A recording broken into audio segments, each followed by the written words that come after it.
My video for March the 7th, 2018 is entitled, Out of Russia Comes the Hope of the World.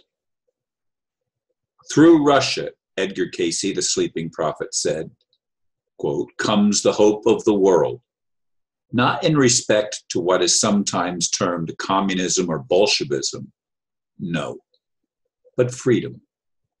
Freedom.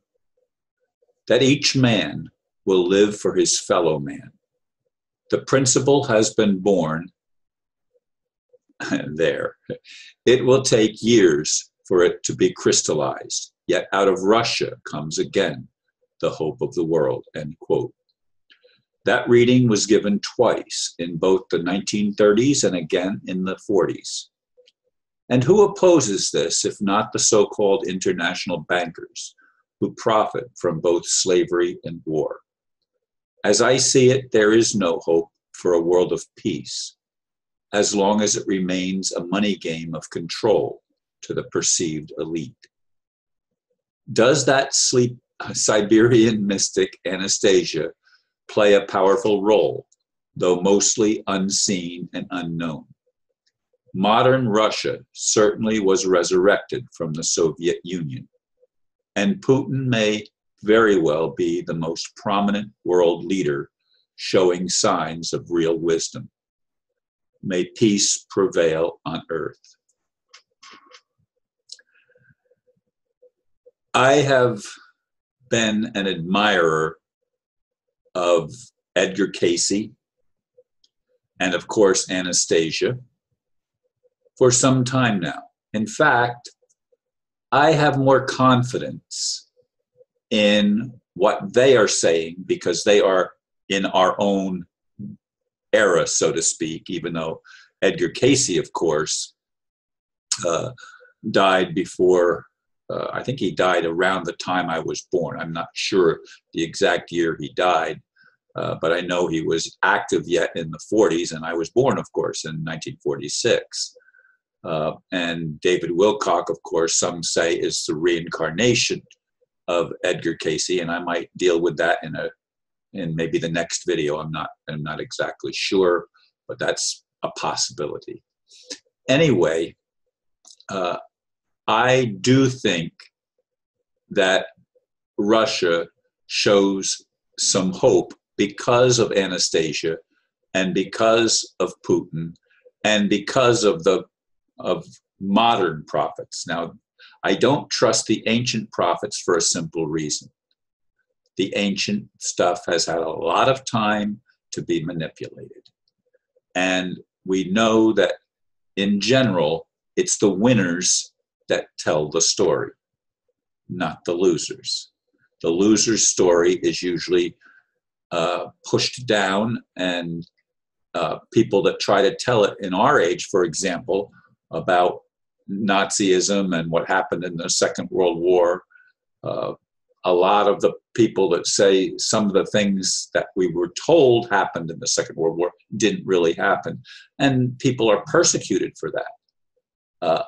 But yet, this information is, at least, that I said, when I say this information, the information that's in our lifetime, we can see some of the dynamics and we can still hear some of the divergent opinions and points of view that are put forth in regard to our current events, shall we say. And by current events, again, I'm referring to things that happened primarily in the 20th and now 21st centuries. This is where we're living. And we can see the radicalization of America, for example, since the election of Trump, when he was not supposed to get in. I mean, it was a shoo-in for Hillary. That's what they thought.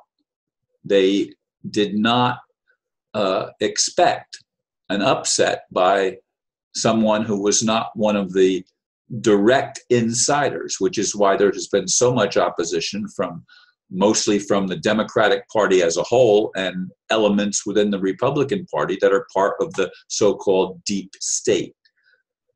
And the deep state, of course, is the international banker agenda, and they did not like it that Britain pulled out of the European Union through the Brexit vote. They don't like the way certain things are going, including the election of Donald Trump. Now, I'm not saying I'm supporting Trump. Don't, please, I've made that clear in other videos, but I want to make it clear again. I am still adopting a wait and see attitude because it still is a money game. And even if we go to an asset-backed currency, unless some of the high-up criminals are taken down and out, we're not going to experience some of the positive changes that we like. Because as I said in the blurb, war is one of the most profitable things. Drugs and war. And they focus on those two things to keep them going. I mean, it is the international bankers run by the United States military, or the military, not that the bankers are run by the military, the bankers run the military. They're the ones that keep the poppy fields going in Afghanistan and keep the drug trade going and, with marijuana. And again, I don't consider marijuana a drug, it's an herb, but be that as it may, it's considered a drug in the US culture mostly. And the federal government wants to keep it that way because, again, the prison thing is, it's a matter of control. And we have to understand the dynamics that are at play here. They want to eliminate the Constitution because the Constitution stands in the way of their agenda, the international banker agenda, to dominate the whole world and to create a one world system where everyone is controlled. And I think Russia stands in the gap right now and prevents the overtaking of the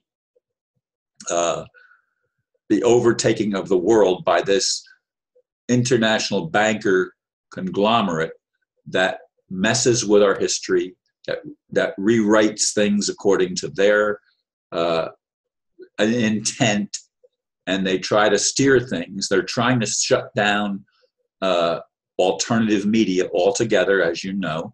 And people are telling me, Ron, you've got to get out of Facebook and YouTube, and they're the only two things that I'm on. Alternatives, and I don't know how all that's going to work. So all of us, myself included, are probably a little bit on edge, and nobody knows exactly how it's going to play out.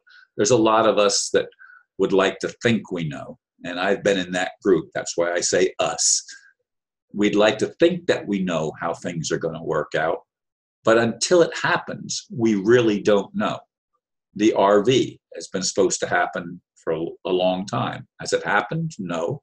They don't want it to happen until the elite are taken down. Have the elite been taken down? There's rumors of it. Has it happened? I don't know.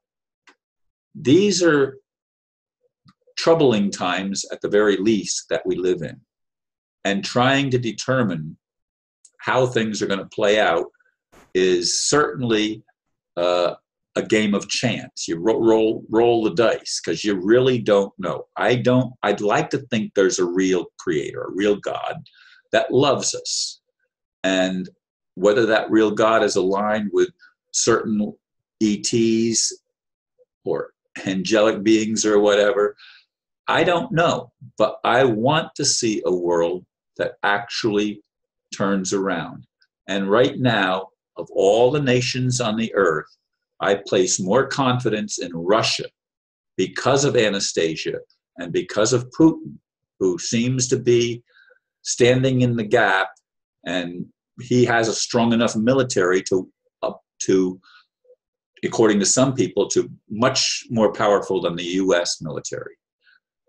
Anyway, folks, thank you for listening, and we'll have to see how it plays out. That's all I can say. But I do appreciate your listening and your sharing. Namaste.